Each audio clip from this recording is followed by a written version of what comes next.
Salut à tous, c'est Pong Dacheno, bienvenue sur cette vidéo qui aujourd'hui va parler hypnothérapie de Dave Hellman, donc d'hypnose hellmanienne, et on va aborder les instructions préliminaires du chapitre 6.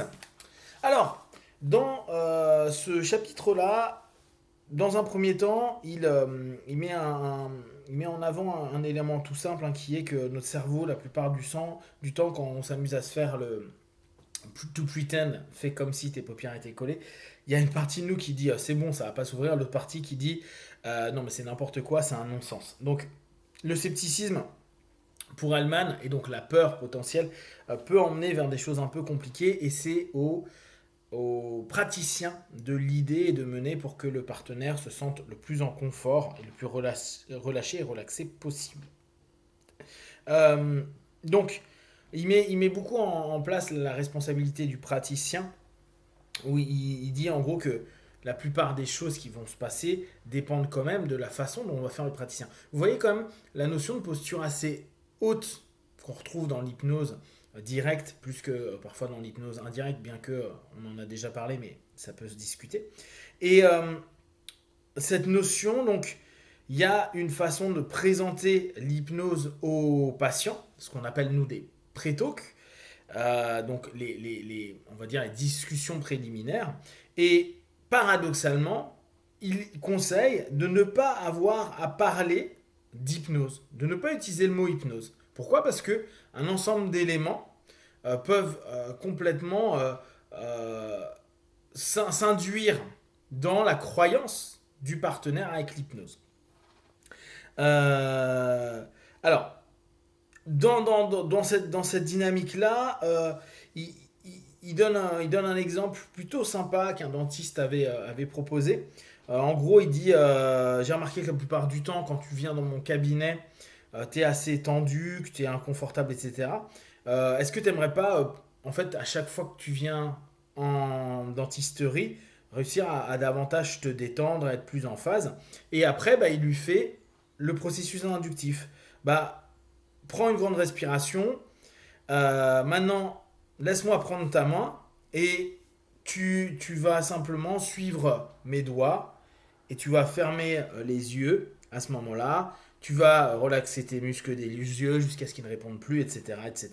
Donc là, on retourne à ce moment-là dans la notion inductive de fait comme si. Et dès que tu sais qu'ils sont plus suffisamment tendus et que tu les as complètement détendus et que tu ne veux plus les ouvrir, tu vas essayer, tu verras que tu n'y arrives pas.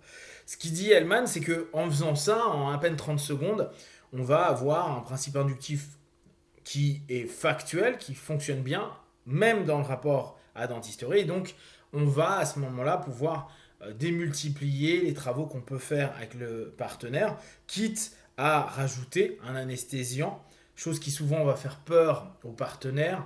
L'aiguille fait parfois peur. Et donc, vu que la personne, on lui propose de rester focalisé sur sa relaxation, il y a des feedbacks plus intéressants. Donc, ça, c'est vraiment sa notion. Ne parlez pas d'hypnose, allez davantage vers cette capacité à gérer, driver, se sentir bien, se relâcher, se relaxer, etc. etc.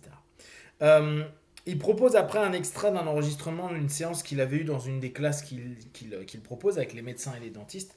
Et il, euh, il montre en fait, il accompagne un médecin sur un, un partenaire qui va répondre à l'analgésie qui va être proposée. Donc, à un moment donné, il fait tout le boulot très basique d'induction, et puis après, il fait des tests. Et ce qui est intéressant, c'est qu'il corrige le médecin étudiant, apprenant, avec sur sa sémantique. Donc, il est, il est beaucoup en train de dire, notamment, que la sémantique du médecin ne doit pas orienter vers la douleur. Ce qui est assez logique, hein, on le sait très bien en hypnose.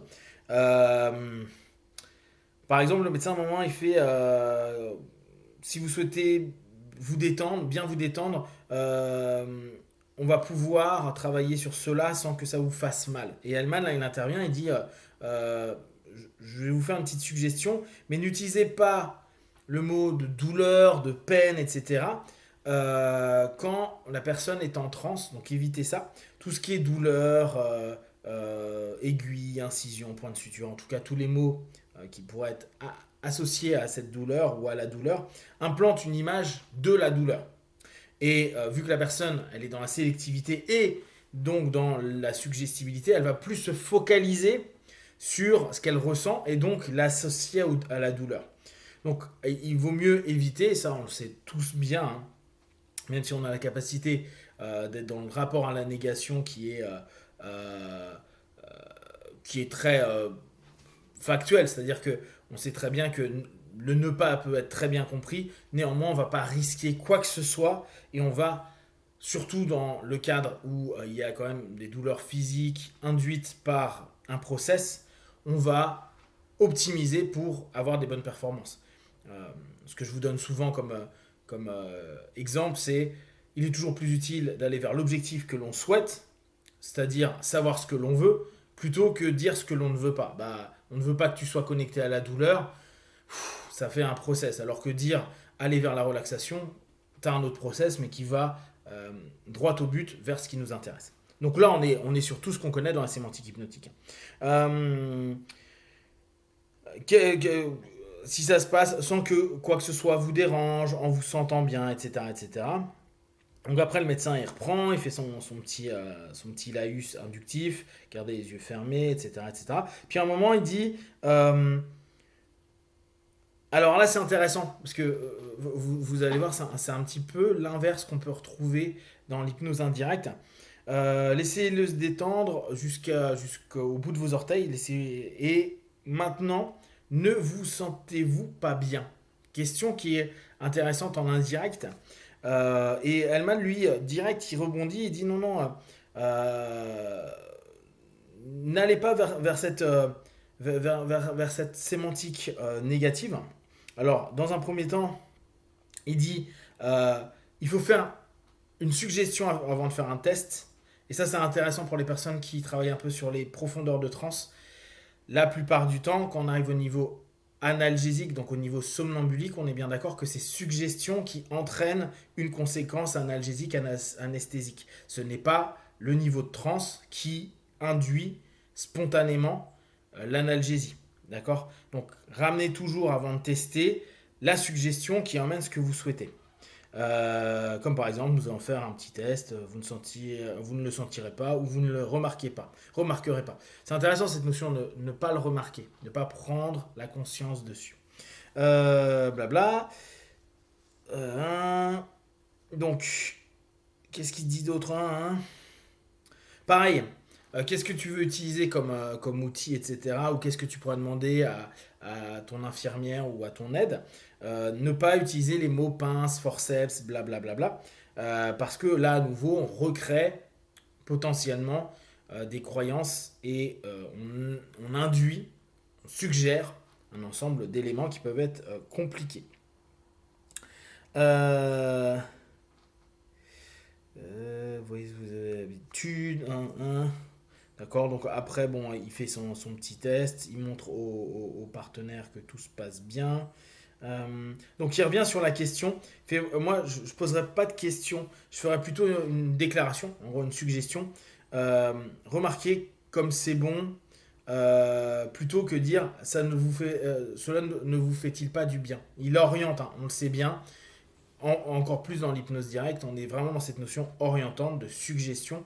Vous remarquez comment ça vous apaise, ça vous fait du bien, comment vous restez focalisé sur votre détente, comment ceci ou cela, plutôt que dire est-ce que ça vous fait du bien ou ça va ramener le partenaire. Et là, on revient, pour ceux qui ont vu la vidéo d'hier sur l'hypnose indirecte, à une forme de fractionnement. Et là, il veut que la personne reste focalisée sur cette dynamique parce qu'elle est induite par une suggestion sur laquelle on veut qu'elle focalise, c'est-à-dire la sélectivité de l'information.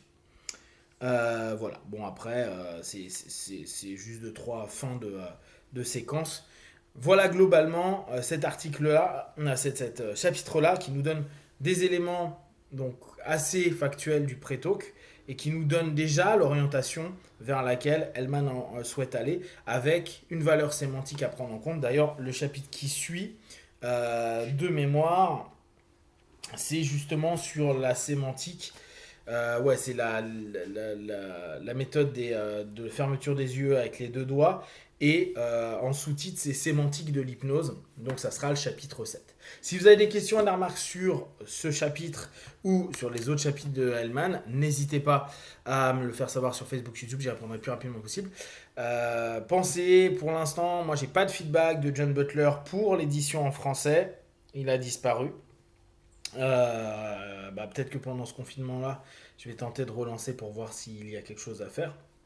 C'est là où on se rend compte quand même que c'est très compliqué pour faire avancer, sachant que clairement, on sent qu'on n'est pas un marché intéressant et utile pour le courant helmanien, ou en tout cas pour l'éditeur du courant helmanien. Voilà, et comme d'habitude, tout ce que je vous propose, ne prenez que ce qui est bon juste pour vous, testez, observez, analysez, concluez, be one, ciao.